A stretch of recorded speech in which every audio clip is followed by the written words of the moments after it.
Hey guys, my name is Matthew. My family and I recently moved to England, and I wanted to point out the top 5 differences between England and the US. Here we go.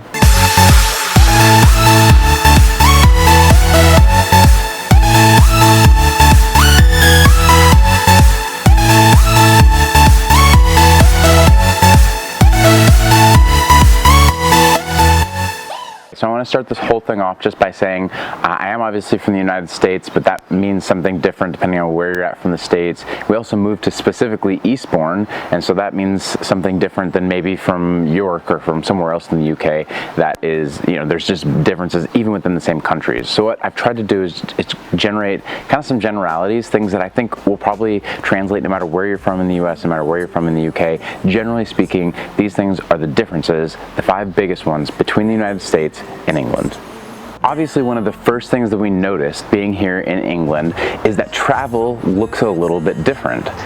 Obviously, the big one, the major one that you all know about is traffic does travel on the left-hand side of the road, whereas in the United States we travel on the right-hand side of the road. But there are a lot of other differences as well. For instance, public transportation seems like it's a lot better in England. Buses and trains, those are pretty common. It's easy to go from one city to another just by train. That's very common to do. But also, biking is pretty common. Also, there's sidewalks everywhere. Of course, here they call them pavement or maybe footpaths or something, but both sides of the road, whether it's a busy road or a neighborhood road, everywhere has a pathway, everywhere has a sidewalk that someone could travel on quite easily. So that's huge. I'll say that probably the biggest thing for me getting used to traffic patterns here as I've been driving around and things like that has actually not so much been driving on the left-hand side of the road, but it's actually how compact everything is.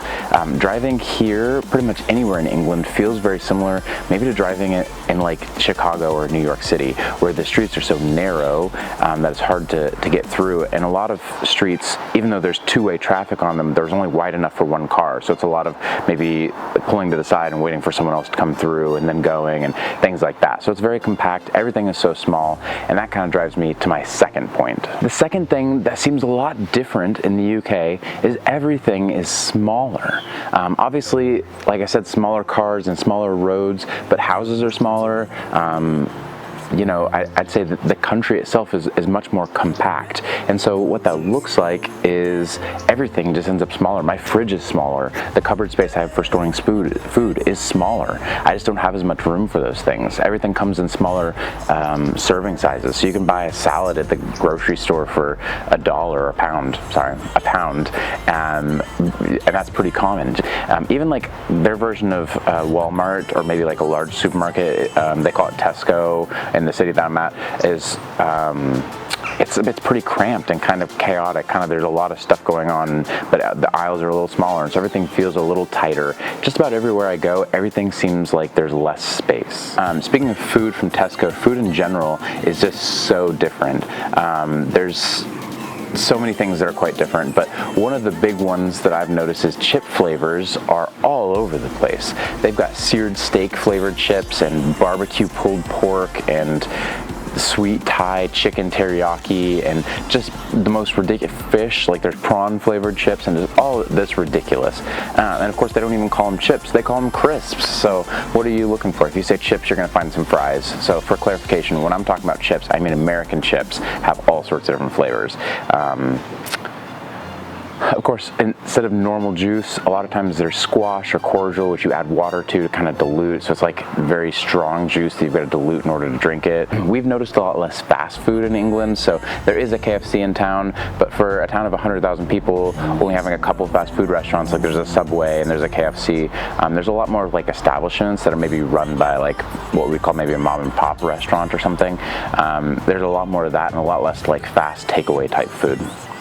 I brought peanut butter and jelly for lunch the other day, and that is not a super normal thing to do here. So in fact, they don't even know what jelly is. It's a totally different word for them. It means something different. And so that kind of comes to our next point. The next biggest thing that's different is the language, which I know is crazy because we both speak English, but there are words that just mean something totally different. And so I'll start with some phrases. There are a lot of phrases in England that I just never even heard before. One of them is bits and bobs. It's not necessarily hard to figure out, but they mean like things. Bits are things, and so it's like, hey, there's a bit of something over there, and there's whatever over here, and there's bits and bobs laying about, and they just mean that there's things all around. Another one is hob, which just means the stove. You'll see that on cooking directions often on your thing. Instead of saying stovetop directions, they'll say hob directions.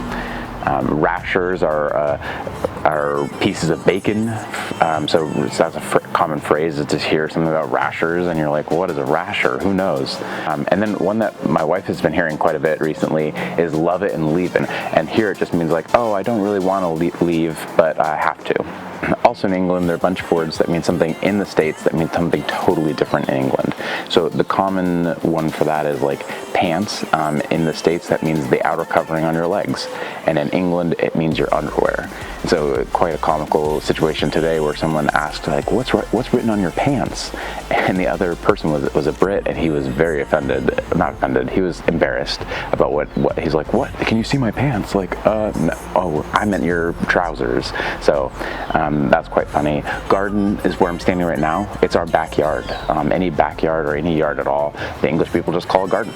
Biscuits, of course, is a cookie in England. So if you want biscuits, if you ask for a cookie, they'll know what you're talking about. But if you ask for biscuit, you will not get what you're expecting to be a biscuit in the States. You'll get something very different. And of course, I mentioned earlier, chips and crisps and all that confusion. A crisp is like a potato chip. A chip is like a French fry. And so that's very confusing and interesting to get around. The last weird type of word, and I could only think of a couple examples of this, but I hear it all the time, is pronunciations are a little bit different. So, for instance, they'll say zebra, or we'll say zebra, or they may say autumn, where we say autumn. I don't know. She said it weird. I can't remember how she said it, but basically they have some words that are just pronounced a little differently than we pronounce them here, and it's the exact same word, means the same thing. I'll say the fifth thing that's different about England and the United States is social etiquette. There are some levels of social etiquette that are just kind of standard here, and people take them for granted, but they're a little different than what we're used to in the States. One of them that's a stereotype, so you guys may know about already. Tea and biscuits really happen all the time. Constantly people are taking a break to say, hey, you want a cup of tea? Do you want to take a break for some tea? I probably get offered tea 3 or 4 times a day, honestly. I don't know that a day has gone by that I haven't been offered a cup of tea. So even when I'm just like hanging at my house, someone shows up and they're like, hey, want some tea and biscuits? And I'm like, well, sure, let's do some tea.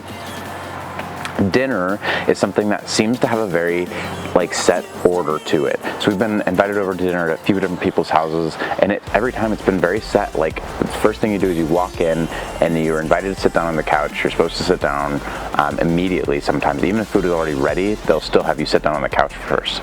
Then you come to dinner and you eat dinner, and then of course a pudding comes out after, and a pudding is like a dessert.